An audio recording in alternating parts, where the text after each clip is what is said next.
శ్రీ వేదాంత Bharati Soundarya Lahari group, అదే కాకుండా శ్రీ శారదా శంకర భక్తి సుధా బాల వికాసం, శ్రీ శంకర యువ భారతి సంస్థలు నడిపిస్తూ ఉన్నాయి. ఒక 5 సంవత్సరాల నుంచి ఈ ప్రోగ్రామ్స్ అన్నీ కూడా మన కోవిడ్లో ఈ సౌందర్యలహరి తర్వాత శంకరాచార్య వారి రచనలన్నీ కూడా పఠించడం వల్ల ఈ కోవిడ్లో అందరికీ కూడా చాలా మేలు కలిగి ఆరోగ్య సంపద కూడా కలిగింది. దేశోపప్లవాలన్నీ కూడా తగ్గుతాయి అని జగద్గురు ఆదేశం ప్రకారము ఇవన్నీ మొదలుపెట్టి చేస్తూ ఉన్నామండి. అట్లాగే ప్రతి పౌర్ణమి కూడా సౌందర్యలహరి, అనేక ఇతర స్తోత్రాలు, శివానంద లహరి ఏమో మనకి మాస శివరాత్రికి మహాశివరాత్రి వరకు కూడా చేస్తూ ఉన్నాము. ప్రతి మాస శివరాత్రి రోజున శివానంద లహరి, అనేక ఇతరమైన శంకరాచార్యుల వారి రచనలు ప్రచారం చేస్తూ ఉన్నాము. పిల్లలందరికీ కూడా భగవద్గీత శతకాలు, అందరికీ కూడా తెలియని శతకాలు, దాశరథి శతకం, నారాయణ శతకం, ఇట్లా శతకాలు నేర్పిస్తూ, పద్యాలు నేర్పిస్తూ, వాళ్ళకి కథలు, వాళ్ళకి మాటలు కూడా ఎట్లా మాట్లాడాలి, నాటికలు కూడా ఎట్లా వేయాలి, వాళ్ళు ప్రవచనాలు ఎట్లా చెప్పాలి అన్న ఉద్దేశంతో ఇవన్నీ మొదలుపెట్టి చేస్తూ ఉన్నామండి. నాతోటిగా పాటుగా 12 మంది అడ్మిన్స్ ఉన్నారు. ఈ 12 మంది కార్యకర్తలతో కూడా ఈ కార్యక్రమాలు చేస్తూ ఉంటాము. ఇంకా అనేక మంది గ్రూపుల వాళ్ళు కూడా ఈ గ్రూపులో కలిసి మాతో పాటుగా మా అందరికీ కూడా సవిస్తరంగా మా దగ్గరకు వచ్చి ఆనందాన్ని పంచుకుంటూ ఉన్నారు, అందరికీ పంచుతూ ఉన్నారండి. మాకు ఈ కార్యక్రమాలను ఇలా చెయ్యమని ఆదేశించిన జగద్గురువులకి మా సాష్టాంగ ప్రణామాలు అర్పిస్తూ ఉన్నాము. జై శ్రీరామ్, జై హింద్. 16వ తారీఖు నాడు శృంగేరి వాళ్ళకి సంబంధించిన దేవాలయం తీర్థం భారతీ తీర్థమాశ్రయే విద్యా వినయ విదుశేఖర భారతీ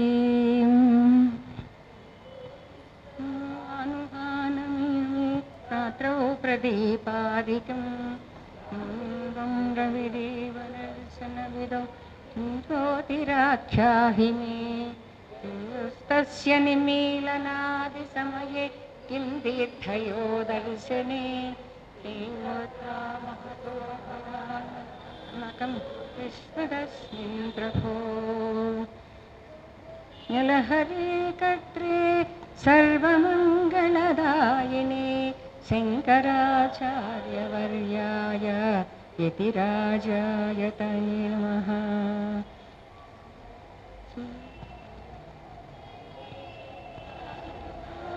యది భవతి శక్తః ప్రథమితుం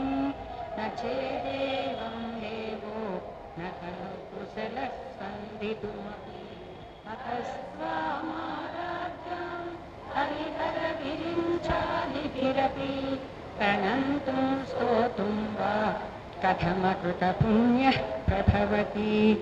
తనీయాం సంపాంసుం తవ చరణ పంకేరుహభవం విరించి సంచిన్వన్ విరచయతి లోకానవికలం. వహత్యేనం చౌరిః కథమపి సహస్రేణ శిరసాం హరః సంక్షుభ్యేనం భజతి భసితో దూలన విధిం.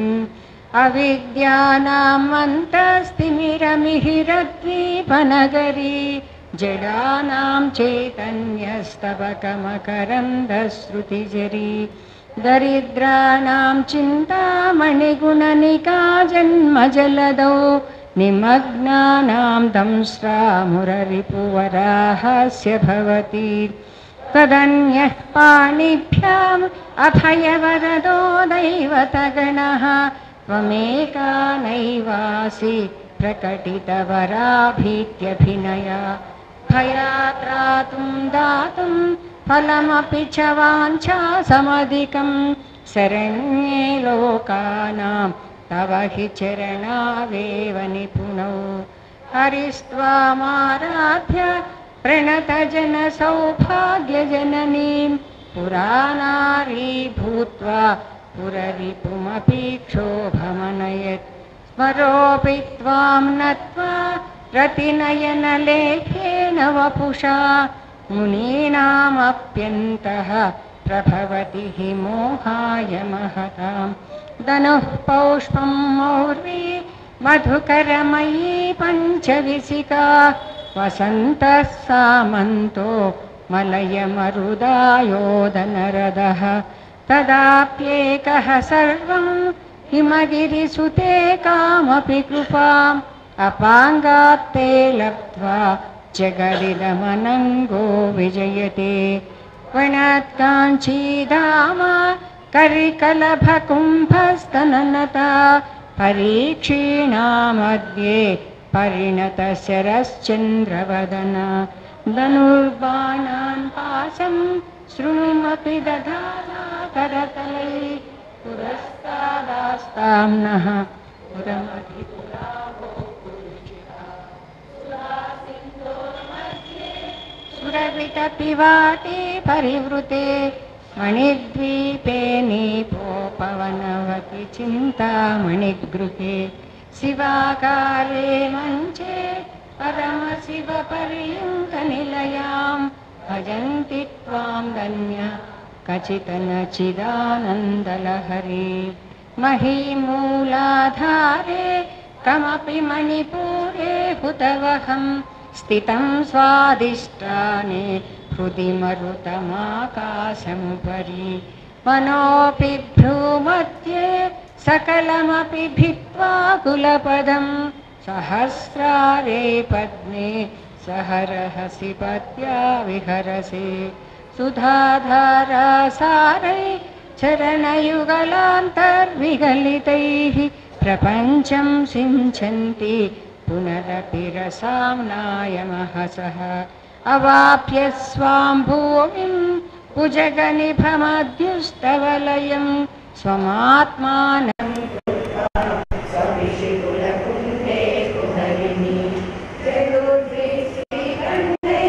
शिवयुवतिभिः पञ्चभिरपि प्रभिन्नाभिः सिंहो नवभिरपि मूलप्रकृतिभिः चतुश्चत्वारिंशत् वसुदलकडाश्रित्रिवलय त्रिरेकाभिः सार्धं तव शरणकोणाः परिणता ददीयं सौन्दर्यं तुहिनगिरिकन्ये तुलयितुं कवीन्द्राः कल्पन्ते कथमपि विरिञ्चि प्रभृतयः यदा लौकौ सुख्यात् अमरललनायान्ति मनसा तपोभिर्दुष्प्रापाम् अपि गिरिशसायुज्य पदवीं नरं वर्षीयांसं नयनविरसं नर्मसुजडं तवापाङ्गालोके पतितमनुधावन्ति शतशः गलद्वेणीबन्धा कुचकलशविस्त्रस्त्रसिचया हठात् त्रुट्यक्ताञ्चो विगलितदुकूला युवतयः क्षितौ षट्पञ्चाशत् द्विसमधिकपञ्चाशदुदके उतासे द्वाषष्टिः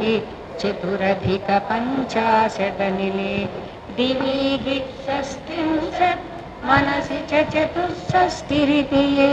मयूकास्तेषामप्युपरि तव पादाम्बुजयुगम् शरज्योत्स्ना शुद्धां शशियुतजटाजूटमकुटां वरत्रासत्राणा स्फटिकघटिका पुस्तककरा सकृन्नत्वा नत्वा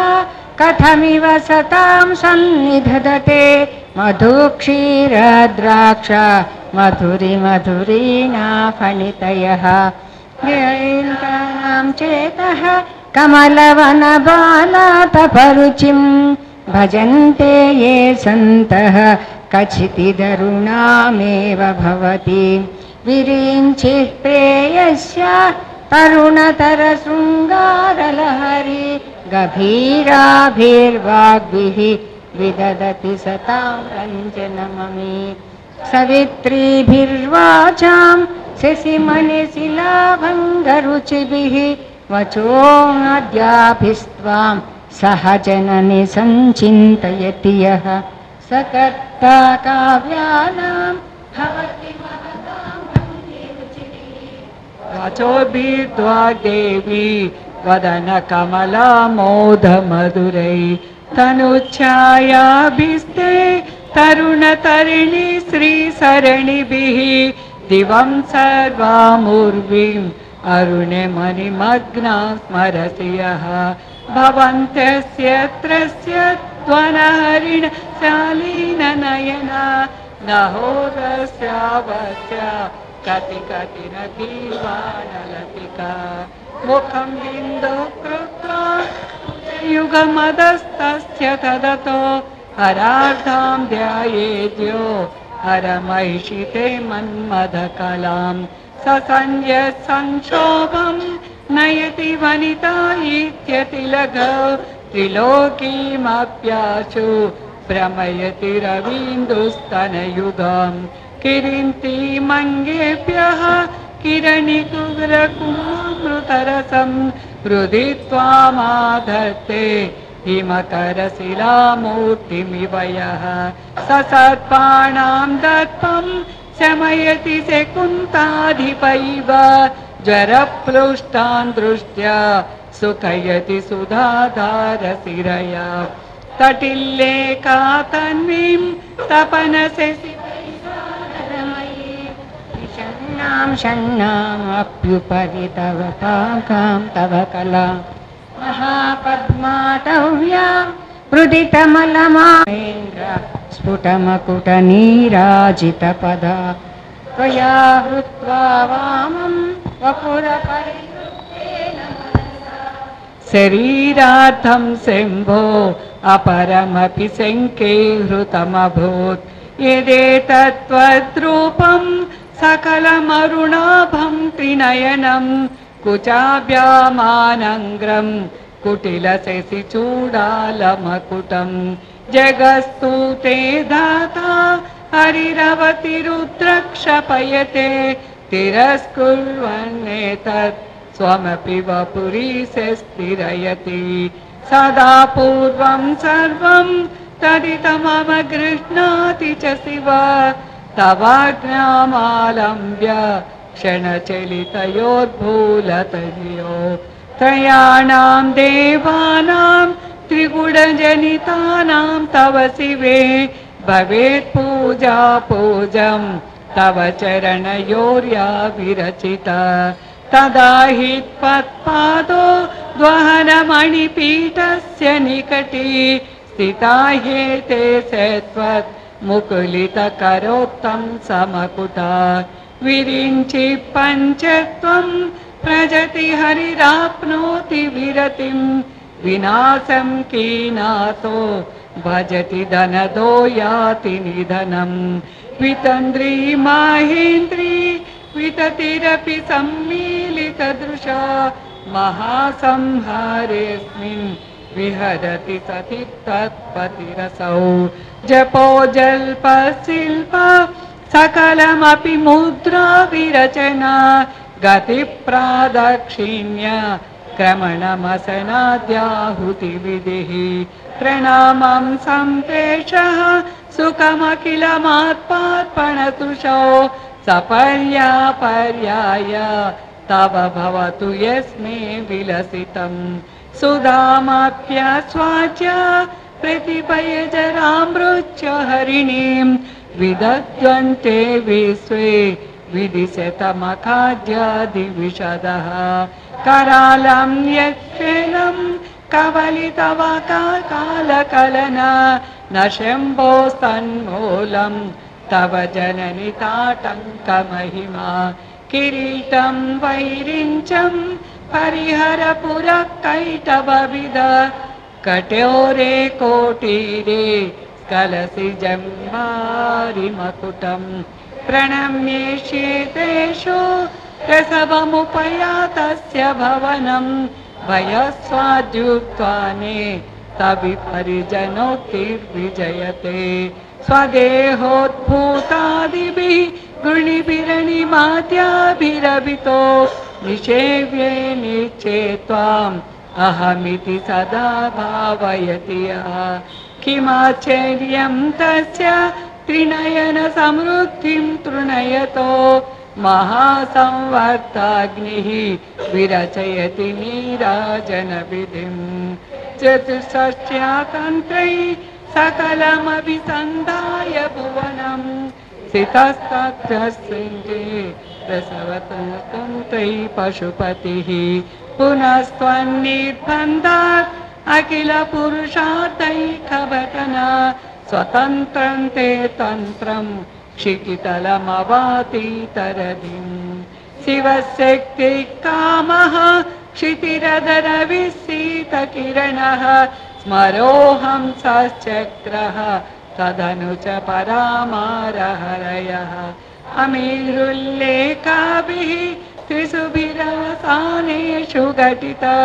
भजन्ते वर्णस्ते तव जननि नामावयवतां स्मरं योनिं लक्ष्मीं त्रितयमिदमादौ तव मनो निधायैके नीचे निरवधि महाभोगरसिका भजन्ति त्वा चिन्तामणिगुणनिबद्धाक्षवलया शिवाग्नौ जुह्वन्तः सुरभिघृतधाराहुतिसरि शरीरं त्वं शम्भो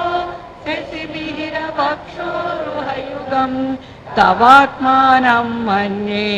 भगवति नवात्मानमनघम्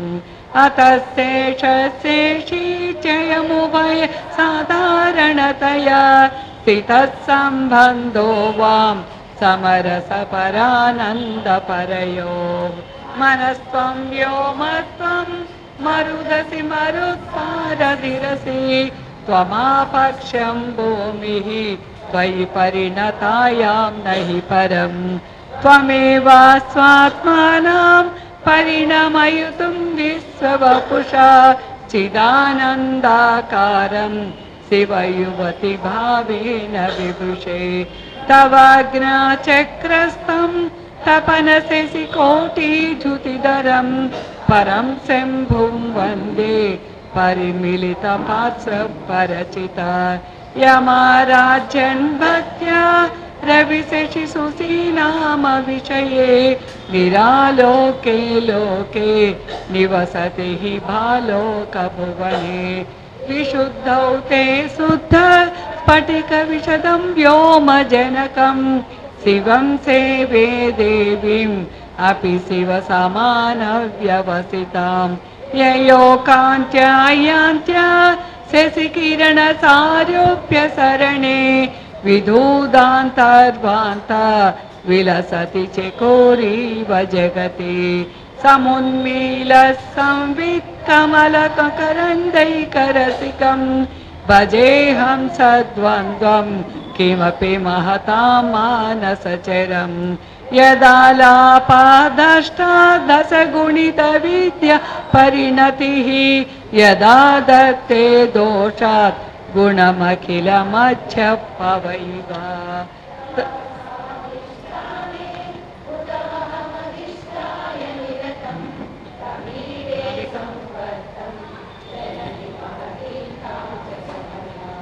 तम्यतुले लोकान् दहति महति क्रोधकलिते दयार्धाया दृष्टि शिशिरमुपचारं रचयति तटित्वन्तं शक्त्यातिमिर परिपन्थि स्फुरणया स्फुरन्नानारत्नाभरणपरिणद्येन्द्रधनुषं तव श्यामं मेघं कमपि मणिपूरैकशरणं निषेपे वर्षन्तं हरमिहिरतप्तं त्रिभुवनं तवाधारे मूले सहसमयया लास्य परया नवात्मानं मन्ये नवरसमहाताण्डवनम् उदयविमुक्तिस्य दयया सनाधाभ्यां जज्ञे जनकजननीमज्जगदिदं गतैर्माणिक्यत्वं गगनमणिभिः सान्द्रघटितं किरीटं ते हैमं हिमगिरिसुते कीर्तयति यः सनीडेय छायाचूरन सबलं चन्दशकलं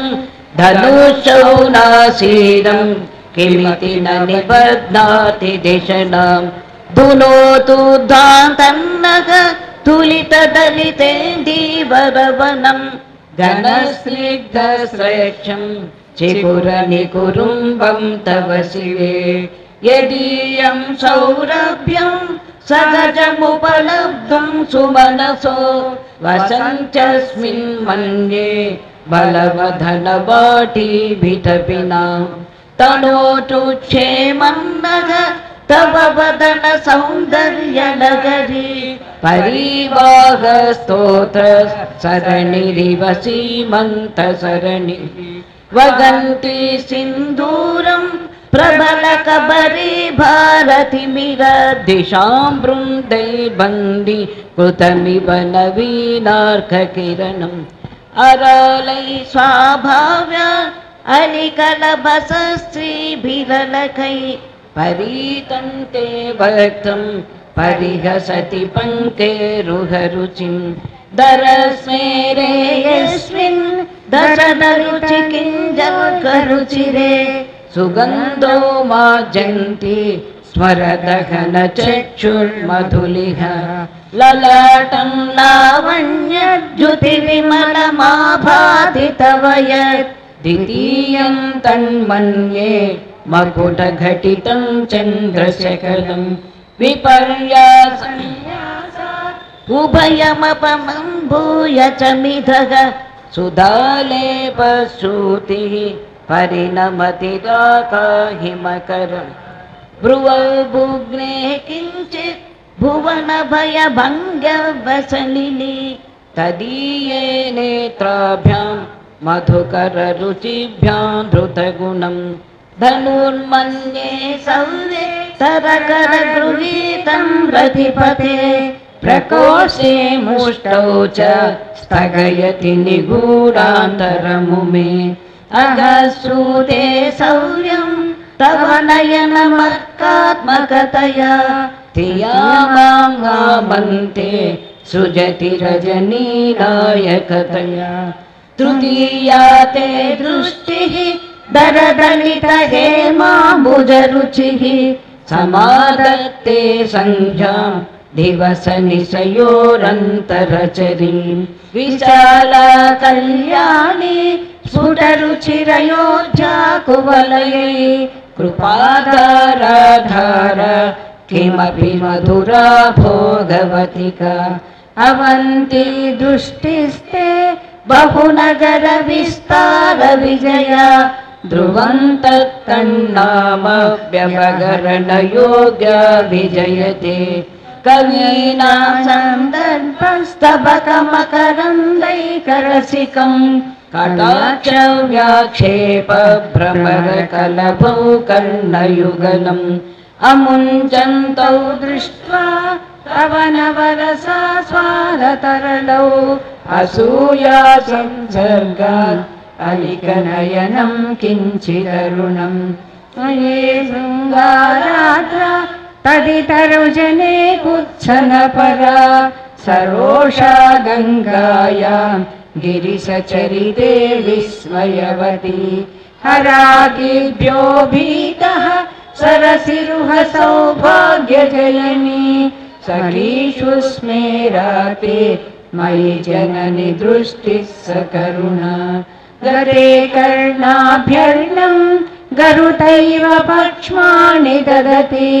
पुराम्बेदोच्चित्त प्रसमरसविद्रावणफले इमे नेत्रे गोत्रा दरपतिकुलोत्तं सकलिके तवाकर्णा कृष्ण स्मरसरविलासं कलयतः विभक्तत्रैवर्ण्यं व्यतिकरितलीलाञ्जनतया विभाति त्वन्नेत्रत्रितयमिदमीशानदयिते पुनः स्रष्टुं देवान् दृगिनगरिरुद्रानुपरतान् रजसत्त्वं बिभ्रत् तम इति गुणानां त्रयमिव पवित्रीकर्तुं नः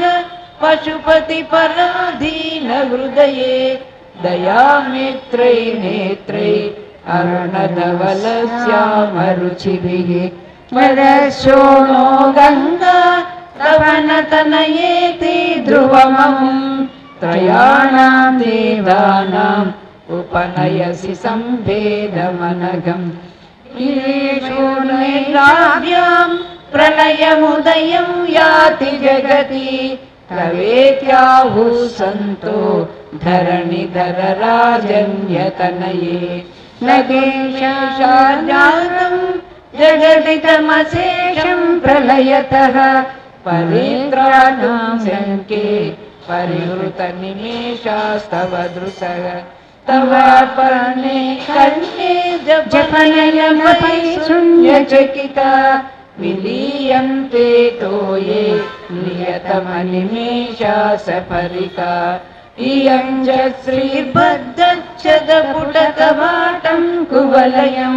जहाति प्रत्यूषे निश्लिषित विघटय्य प्रविशति दृशाद्राघीयस्य दरदलितनीलोत्पलरुचा दवीयां संदीनं स्नपयकपयामामपि शिवे अनेनायं धन्यो भवति न च देहानिर्यत वने वा गर्भे वा समकरनिपातो हिमकरः अराळन्ते पालीयुगलमगराजन्यतनये न केशामाधत्ते कुसुमशरकोदण्डकुतुकम् तिरश्चीनो यत्र श्रवणपदमुल्लङ्घ्य विलसन् अपागव्यासङ्गो दिशसि शिरसन्धानधिषणां दुनोतोद्वान्तं नः तुलितदल् चतुश्चक्रं मन्ये तव मुखमिदं मन्मथरथम् यमारुह्य दृह्यत्यवनिरधमर्केन्दुचरणं महावीरो मारग प्रमथपतये सज्जितवते सरस्वत्या सूक्ति अमृतलहरी कौशलहरी पिबन्त्या सर्वाणि श्रवणचुलुकाभ्यामविरलम् चमत्कारश्लाघाचलितशिरसः कुण्डलगणो जनत्कारैः सारैः प्रतिवचनमाचष्ट इव ते असौनासा वंशः तुहिनगिरिवंशध्वजपटी त्वदीयो नेदीयः फलतु फलमस्माकमुचितम् वगत्यन्तर्मुक्ता शिशिरकरविश्वासगलितं समृद्ध्यायत्तासां बहिरपि च मुक्ता मणिधरः प्रकृत्या रक्तायां तव सुदतितं तच्छदरुचे प्रवक्षे सादृश्यं जनयतु फलं विद्रुमलता न बिम्बं तद्बिम्ब प्रतिफलनरागा तरुणितं तुलामध्यारोढुं कथमविल्लज्जेत कलया स्नापानं तव वदनचन्द्रस्य पिबतां चकोराणामासीत् अतिरसतया चञ्चुजडिमा अतस्ते सीतांसो अमृतलहरी आम्लरुचयग पिबन्ति स्वच्छन्दं निशि निशि भृशं काञ्जिकधिया अविश्रान्तं पत्युः गुणगणकदाम्रेडन जपा जपा पुष्पच्छाया तव जननि जिह्वा जयति सा यदग्रासीनायः स्फटिकदृशदच्छच्च विमयी सरस्वत्या मूर्तिः परिणमति माणिक्यवपुषा रणे जित्वा दैत्यान् अपहृतशिरस्त्रैकवचिभिः निवृत्तै चण्डांस त्रिपुरहर निर्माल्य विमुखैः विशाखेन्द्रोपेन्द्रै शशिविशदकर्पूरसकला विलीयन्ते मातः तव वदनताम्बूलकबला विपञ्च गायन्ति विविधमपदानौ पशुपते त्वयारब्धे वक्तुं चलितशिरसा साधुवचने त्वदीयै माधुर्यै अपलपिततन्त्रीकलरवां निजामीनां वाणी निजुलयति चोलेन निभृतं करग्रेण स्पृष्टं तुहिनगिरिण वत्सलतया गिरीशेणोदस्तं मुहुरधरपानाकुलतया करग्राह्यं शम्भो मुखमुकुरवृन्तं तवग्रीवा दत्ते मुखकमलनालश्रियमियं स्वतस्वेताकालगरुबहुलजम्बालमलिना मृणालीलालित्यं वगति यददोहारलतिका गले रेखास्तिस्रो गतिगमत गीतैकनिपुणे विवाहव्यानद्ध प्रगुणगुणसङ्ख्या प्रतिभुवः विराजन्ते नानाविधमधुररागकरभुवां त्रयाणां ग्रामाणां स्थितिनियमसीमानैव ते मृणाली मृद्वीनां तव भुजगतानां चतुसृणां चतुर्भिः सौन्दर्यं सरसिजभवस्तौति वदनै नखेभ्यः स्वन्त्रस्यन् प्रथममधनादन्धकरिपो चतुर्णां शीर्षाणां सममभयहस्तार्पणधिया नवनलिनरागं विरसतां कराणान्ते कान्तिं कथय कथयाम कथमुमे कयाचिद्दासाम्यं भजतु कलया हन्तकमलं यदि क्रीडलक्ष्मी चरणतललाचारसचनं समं देवी स्कन्दद्विपवदनसीतं स्तनयुगं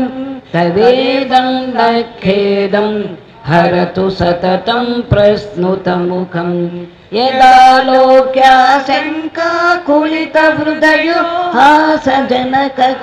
स्वकुम्भो हेरम्भग परिमृशति गस्तेन झटिति अमूते वक्षोजो अमृतरसमाणिक्यकुतुपो सनन्देहस्छन्दो नगपति पताके मनसि नः पिबन्तौ तौ यस्मा अविदितवधू सङ्गरसिकौ कुमारावर्जापि विरदवदनक्रौञ्चदलनौ वदचम्बस्तम्भे अमदनुजकुम्भप्रकृतिभिः समारब्धा मुक्ता मणिभिरमलां हारलतिकम् कुचा भोगो बिम्बाधररुचिभिरन्तश्च बलिता प्रतापव्यामेषा पुरदमयतु कीर्तिमिव ते तवन्यस्तं मन्ये धरणिकरकस्य हृदयतः पयःपारावारः परिवगति सारस्वतमिव दयावच्चादत्तं द्रविडशिशुरास्वादतवय कवीनां प्रौढानाम् अजलिकमनीय कवयिता हर क्रोधज्वाला वलिभिरवलीडेन वपुषा गभीरे तेनाभि सरसि कृतसङ्गो मनसि जः समुत्तस्थौ तस्मात् अचलतनये धूमलतिका जनास्तां जानीते तव जननिरोमावलिरिति यदेतत्कालिन्दी तनुतरतरङ्गाकृति शिवे कृशे मध्ये किञ्चित् जननि तव यद्भाति सुधियां विमर्दादन्योन्यं कुचकलशयोरन्तरगतं तनुभूतं व्योम प्रविशति वनाभिं कुहरिणीं स्थिरो गङ्गावर्तः स्तनमुकुलरोमावलिलता कलावालं कुण्डं कुसुमसरतेजोहुतभुजः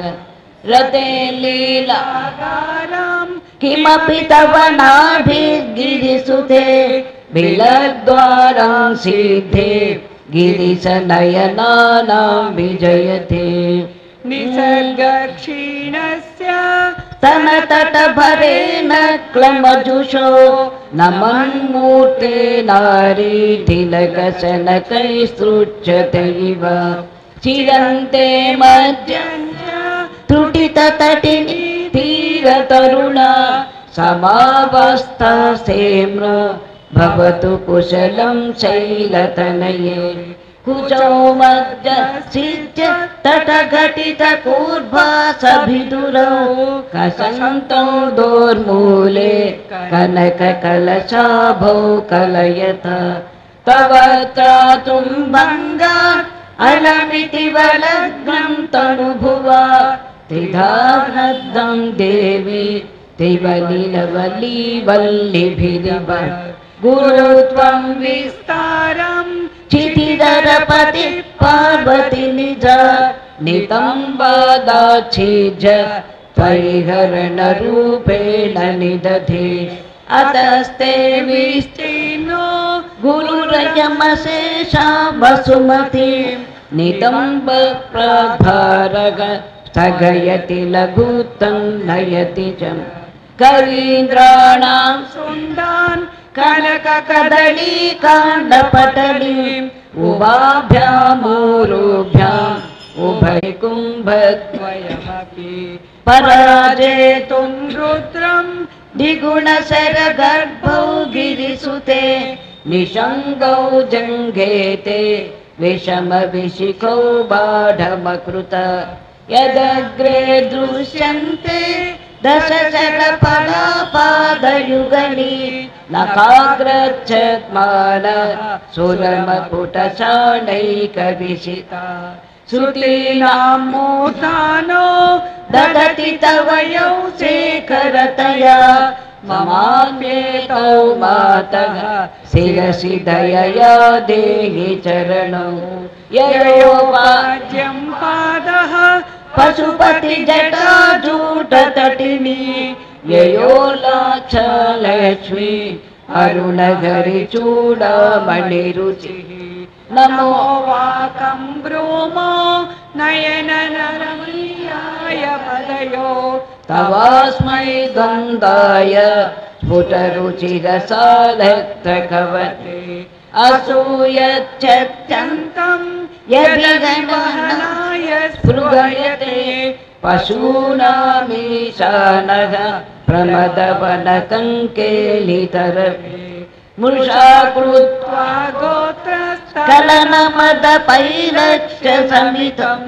ललाटे भर्तारं चरणकमले ताडयति ते चिरादन्तं शल्यं दहनकृतमुन्मूलितवत तुलाकोटिक्वाणे किलिकिलितमीचानम् हिमानीहं तव्यं हिमगिरिनिवासैकचतुरौ निशायानिद्राणां निशिचरमभागे च विशधौ वरं लक्ष्मीपात्रं श्रियमतिसृजन्तौ समयिनां सरोजं तत्पादौ जननि जयतश्चित्तमिह किम् पदन्ते कीर्तीनां पपदमपदं देवि विपदां कथं नीतं सद्भिः कठिनकमठीकर्परतुलां कथं वा बाहुभ्याम् उपयमनकाले पुरभिदा यदा दायन्यस्तं दुषति दयमानेन मनसा नखैनाकस्त्रीणां करकमलसङ्कोचशशिभिः तरूणां दिव्यानां हसत इव ते चण्डिचरणौ फलानि स्वस्तेभ्यः किसलयकराग्रेण ददतां दरिद्रेभ्यो भद्रां श्रियमनिशमग्नाय ददतौ ददासेदिभ्यः श्रियमनिशमाशानुसदृशीम् अमन्दं सौन्दर्य प्रकरमकरन्दं विकिरति तवास्मिन् मन्दारस्तबकसुभगे यातु चरणे निमज्जन्मज्जीवः करचरणकरणताम् वदन्यस्य क्रीडा परिचयमिवारब्धु मननः स्थलन्तेस्ते केलं धवननरहंसा न जयति अतस्तेषां शिक्षां सुभगमणिमञ्जीररणितच्छलादाचक्षाणं चरणकमलं चारुचरिते गतास्ते मञ्चस्त्वं दुर्विणहरिरुद्रेश्वरभृतः शिवस्वच्छाया घटितकपटप्रच्छदपटः त्वदीयानां भासं प्रतिफलनरागारुणतया शरीरी शृङ्गारो रस इव दुशान्तोऽधिकुतुकम् अरालकेशेषु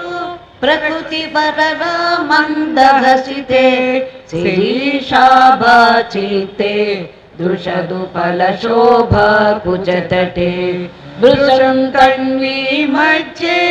मृदुरसिदारोह विषये जगत्त्रातुं शम्भो जयति करुणा काचिदरुणा कलङ्ककस्तूरी रजनिकरबिम्बं जलमयं कलाभिः कर्पूरै मरकतकरण्डं निबिडितम् अतस्तद्भोगेन प्रतिदिनमिदं रिक्तकुहरं विधिर्भूयो भूयो निबिडयति नूनं तव कृते पुरारातेरन्तः पुरमपि ततः स्वच्चरणयो सपर्या मर्यादा तरलकरणानामसुलभा तदा ये ते नीता शतमकमुखा सिद्धिमतुलां तद्वारोपान्तस्थितिभिरणमाजाभिरमरा कलत्रं पैधात्रं कटि भजन्ते न कवयः श्रियो देव्या को वा न भवति पतिकैरपि धनैः महादेवं गीत्वा तव सति सती नामचरणे कुजाभ्यामासङ्गः पुरवगतरोरप्यसुलभः गिरामाहुर्देवीं द्रुविणगृहिणीमागमविदो हरे पत्नीं पद्मा हरसगचरीमद्रितनयां तुरीया कापि त्वं दुरधगमनसीममहिमा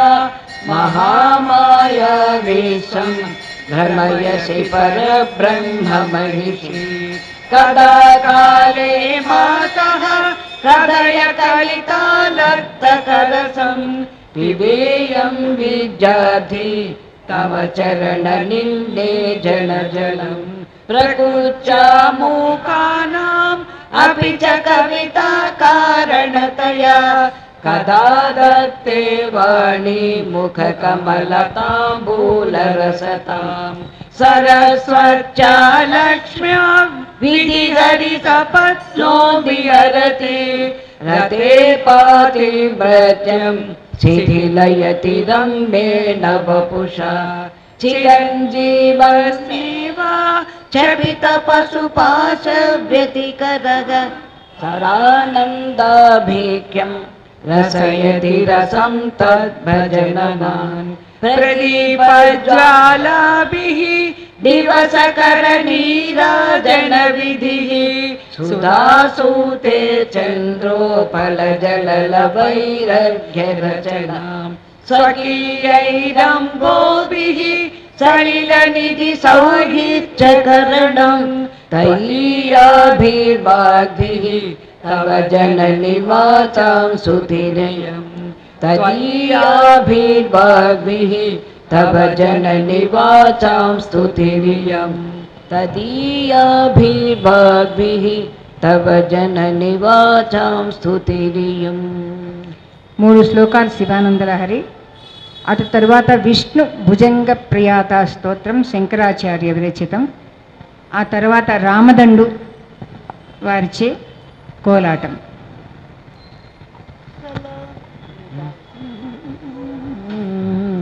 कलाभ्यां चूडालङ्कृतशशिकलाभ्यां निजतपः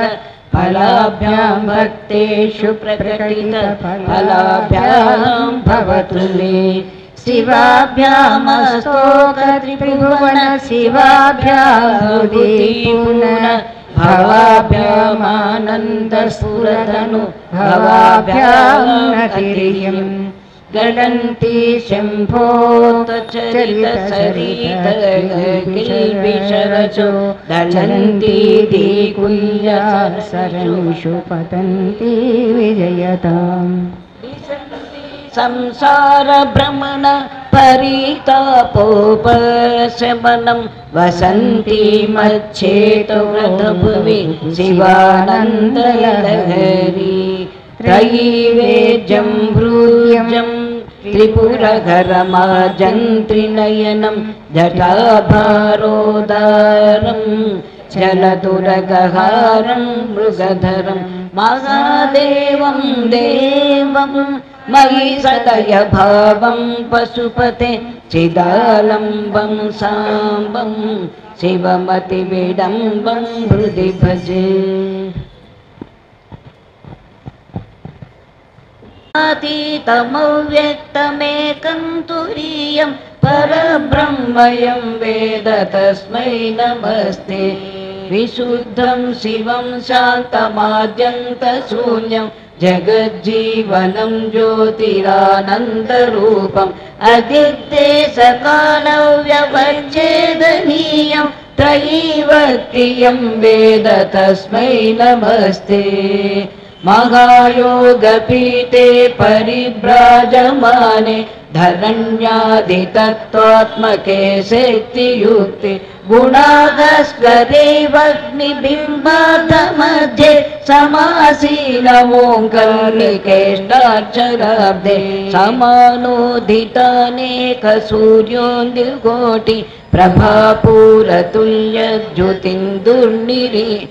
न शीतं न चोष्णं सुवर्णावगात प्रसन्नं सदानन्दसंवित्स्वरूपं सुनासापुटं सुन्दरभ्रूललाटं किरीटोचिताकुञ्चितस्निग्धकेशं स्फुरद्पुण्डरीकाभिरामायताक्षं समुत्फुल्लरत्नप्रसूनावदंसं लसत्कुण्डलामृष्टगण्डस्थलान्तं जपारागचोराधरं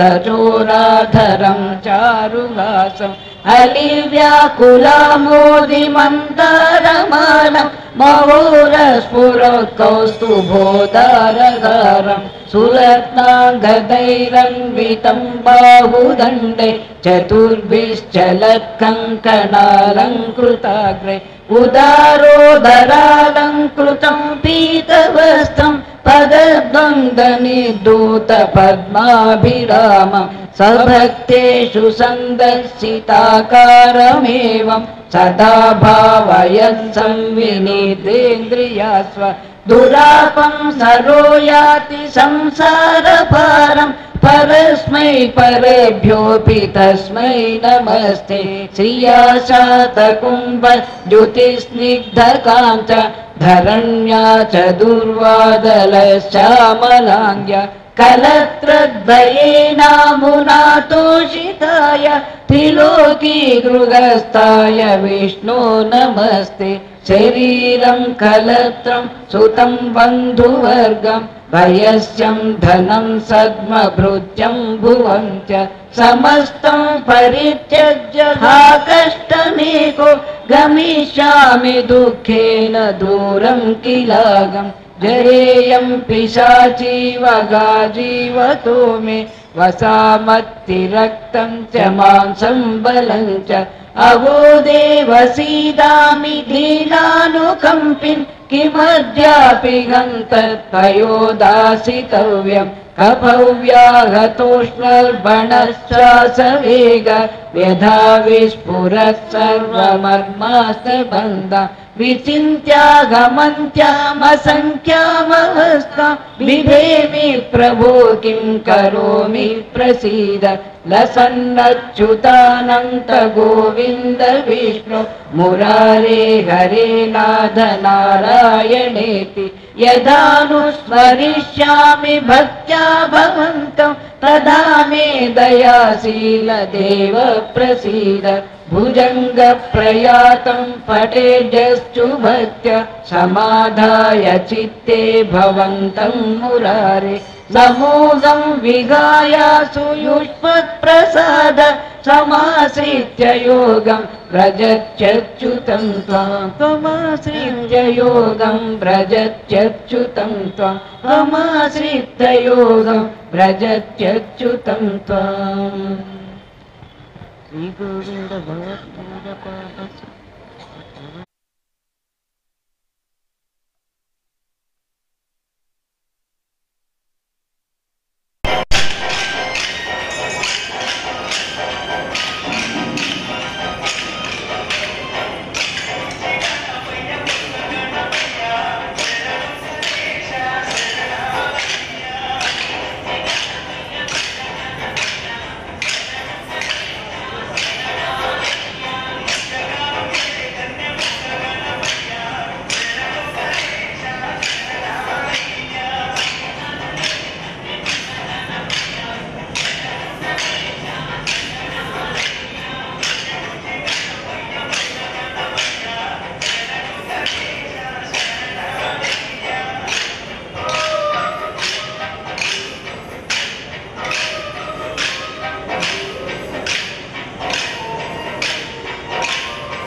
శ్రీ